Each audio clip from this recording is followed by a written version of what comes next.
oyo bw'atyo Musumba taliyo ki mu agamba bantu okkulira mu nsi obulokole yonna. ng'akkiriza boogere ne ku bunafu bwe nti mubbi Yesu bamwambula mu lujjudde.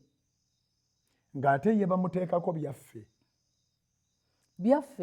ebyaffe byonna byonna ne ffe babimuteekako. twegaana ebyaffe naye Ye ate ye yabikkiriza. yabikkiriza. Kati tosobola He was made sin actually. kati Musumba kankuwa Yafuusibwa ekyokulabirako. kibi. Ojja kunsonyiwa njagala kugerezaako. Waliwo time olina bye wali oyitamu. Omusumba n'avaayo n'agamba tugobye mu bulokole.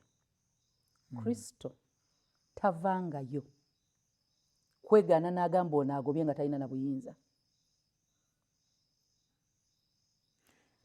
Buli gwe bagoba ebbaluwa zaayitanga zayita nnyingi nga batuuza miitingi abannamawulire ne bakola press conference naye ng'abakwegaana ne bagamba bandinawunsinze nga pasita.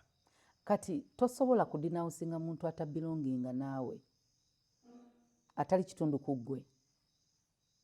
Ffenna bwe tuba abalokole tuli under Christ. Yes. Bwe mba ndi mu kkanisa yo kye tugamba building nga gwe lead pastor you can denounce. Kati naye lwaki nkirese bwentyo nti ekintu kye bagamba kye wakola bo bawulira nga baswala nnyo okwassociatinga naawe. Yesu baamunenya atuula ne bamalaaya N'abawooza. waliwo ne yajja n'amufukako amafuta. Ennaku zino waliwo entalo